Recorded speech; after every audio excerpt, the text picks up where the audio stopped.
Madam, ನಾನೀಗ ಒಂದಷ್ಟು ಜನರಿಗೆ ಕ್ಯೂರಿಯಾಸಿಟಿ ಇರುವಂತಹ ಕ್ವೆಶನ್ಸನ್ನು ಕೇಳ್ತಾ ಹೋಗ್ತೇನೆ.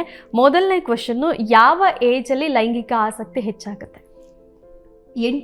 ಹೆಣ್ಣು ಮಕ್ಕಳಿಗೆ 8ರಿಂದ 13 ವರ್ಷ, ಗಂಡು ಮಕ್ಕಳಿಗೆ 9ರಿಂದ 14 ವರ್ಷಕ್ಕೆ ಲೈಂಗಿಕ ಆಸಕ್ತಿ ಬರುತ್ತೆ. ನಾವು ಅನ್ಕೊಂತೀವಿ ಅವು ಸಣ್ಣ ಮಕ್ಕಳುಗಳು, ಪುಟ್ಟ ಮಕ್ಕಳುಗಳು, ಅವಕ್ಕೇನು ಅರ್ಥ ಆಗಲ್ಲ ಅಂತ. ಆದರೆ ಅವ್ರಿಗೆ ಅರ್ಥ ಆಗದೇ ಇದ್ರೂ ಆಕರ್ಷಣೆ, ಕುತೂಹಲ, ಆಮೇಲೆ ಹೆಚ್ಚು ಒಂದು ಬಯಕೆ ಎಲ್ಲದು 9-8 ವರ್ಷದಿಂದನೇ ಆರಂಭ ಆಗುತ್ತೆ. ಅವರು ಪುಟ್ಟ ಮಕ್ಕಳೆಲ್ಲ ಆ ದೇಹದಲ್ಲಿ ಬದಲಾವಣೆಗಳಾಗ್ತಿರುತ್ತೆ, ಹಾರ್ಮೋನ್ಗಳು ಬಿಡುಗಡೆ ಆಗ್ತಾ ಇರುತ್ತೆ. ಮೇಡಮ್, ಈಗ ಯೂಶಲಿ ಪೀರಿಯಡ್ಸ್ ಕ್ರಾಂಪ್ಸ್ ಅಂತ ಹೇಳಿ ಹೆಣ್ಮಕ್ಳು ಹೇಳ್ತಾರೆ, ಅದೇ ರೀತಿ ಸ್ಪರ್ಮ್ ಕ್ರಾಂಪ್ಸ್ ಅಂತ ಪೇನ್ ನಮಗೂ ಆಗತ್ತೆ ಅಂತ ಹೇಳ್ತಾರೆ. ಇದು ನಿಜಾನ? ಏನಾಗುತ್ತೆ ಅಂತಂದರೆ, ಈಗ ನೋಡಿ, ಗಂಡು ಮಕ್ಕಳಲ್ಲಿ ಯಾವುದೇ ಅಷ್ಟೇ ನಮ್ಮ ದೇಹದಲ್ಲಿ ಅವರಿಗೆ ಈ ಒಂದು ಸ್ಪರ್ಮ್ ಪ್ರೊಡಕ್ಷನ್ನು, ಇಜಾಕ್ಯುಲೇಷನ್ ಯಾವಾಗ ಆಗೋದು ಅಂತಂದರೆ ಅದಕ್ಕೆ ಒಂದು ಪ್ರಚೋದನೆ ಬೇಕು. ವೀರ್ಯಾಣುಗಳು ಬಿಡುಗಡೆ ಆಗಬೇಕು ಅಂದರೆ ಒಂದು ಪ್ರಚೋದನೆ ಬೇಕು. ಅದು ನೋಡೋದೇ ಆಗ್ಬೋದು, ಕೇಳೋದೇ ಆಗ್ಬೋದು, ಸ್ಪರ್ಶನೇ ಆಗ್ಬೋದು. ಅವಾಗ ಏನಾಗುತ್ತೆ, ಉದ್ರೇಕ ಆಗುತ್ತೆ, ಆದರೆ ರಿಲೀಸ್ ಆಗೋದಿಲ್ಲ. ಉದ್ರೇಕದ ಸ್ಥಿತಿಗೆ ತಲುಪಿರ್ತಾರೆ, ಅದು ರಿಲೀಸ್ ಆಗೋದಿಲ್ಲ. ಆವಾಗ ಕ್ರ್ಯಾಂಪ್ ಆಗುತ್ತೆ.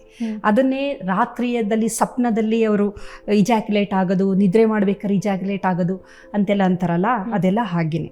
ಕ್ರ್ಯಾಂಪ್ಸ್ ಆಗೋದು ಅದು ತುಂಬ ಜಾಸ್ತಿ ಆಗೋಗಿರುತ್ತೆ, ಹೊರಗಡೆ ಬಂದಿರಲ್ಲ. ಅಂಥ ಸಂದರ್ಭದಲ್ಲಿ ಅದು ತೊಂದರೆ ಆಗಬಹುದು. ಈ ಲ್ಯಾಪ್ಟಾಪ್ ಯೂಸ್ ಮಾಡೋದ್ರಿಂದ ಮತ್ತು ಮೊಬೈಲನ್ನು ಯೂಸ್ ಮಾಡೋದ್ರಿಂದ, ಪಾಕೆಟಲ್ಲಿ ಇಡೋದ್ರಿಂದ ಪುರುಷ ಬಂಜೆತನ ಏನಾದರೂ ಆಗುತ್ತಾ?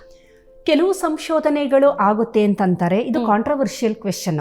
ಕೆಲವು ಸಂಶೋಧನೆಗಳು ಇಲ್ಲ ಅಂತ ಅಂತಾರೆ. ಆದರೆ ಇದ್ರದ್ದು ಈ ರೇಡಿಯೇಷನ್ ಇರುತ್ತಲ್ಲ, ಟವರ್ಗಿನ್ನ ಇದು ಹೆಚ್ಚು ಎಫೆಕ್ಟಿವ್ ಅಂತ ಹೇಳ್ತಾರೆ. ಕೆಲವು ನಿಜ ಅಂತ ಪ್ರೂವ್ ಆಗಿದೆ. ಇದರ ಬಗ್ಗೆ ಇನ್ನೂ ಹೆಚ್ಚಿನ ಸಂಶೋಧನೆಗಳು ನಡೀತಾ ಇದೆ. ಆದರೆ ಸತ್ಯ ಹೊರಗೆ ಬರೋದಕ್ಕೆ ಸ್ವಲ್ಪ ಕಷ್ಟ. ಏಕೆ ಅಂತಂದರೆ ದೊಡ್ಡ ದೊಡ್ಡ ಕಂಪನಿಗಳು ಈ ಥರದ ಸಂಶೋಧನೆಗಳ ಒಂದು ಸಾರಾಂಶನ ಹೊರಗೆ ಬಿಡೋದಿಲ್ಲ. ಅದನ್ನು ಯಾರಾದರೂ ಹೇಳ್ತೀವಿ ಅಂತಂದರೆ ರಿಸರ್ಚ್ ಮಾಡಿ ಅದನ್ನು ಅಲ್ಲೇ ಸಪ್ರೆಸ್ ಮಾಡ್ತಾರೆ. ಹಾಗಾಗಿ ಇನ್ನೂ ಕಾಂಟ್ರವರ್ಷಿಯಲ್ಲು. ಆದರೆ ಹೆಚ್ಚು ಕಾಲ ನಾವು ಬಳಕೆ ಮಾಡ್ತಾ ಬಂದರೆ ಏನಾಗುತ್ತೆ, ಶಾಖ ಜಾಸ್ತಿ ಆದಂಗೆ ಸ್ಪರ್ಮೆಟೋಜೆನೆಸಿಸ್ ಅಥವಾ ವೀರ್ಯಾಣುವಿನ ಉತ್ಪಾದನೆ ಆಗೋದಿಲ್ಲ. ಹಾಗಾಗಿ ನಾವು ಆದಷ್ಟು ಎಚ್ಚರಿಕೆಯಿಂದ ಇರೋದು ಒಳ್ಳೆಯದು. ಮೇಡಮ್, ಟ್ರಾನ್ಸ್ ವಿಮೆನ್ಗೆ ಪೀರಿಯಡ್ಸ್ ಆಗುತ್ತಾ? ಋತುಚಕ್ರ ಇರತ್ತಾ?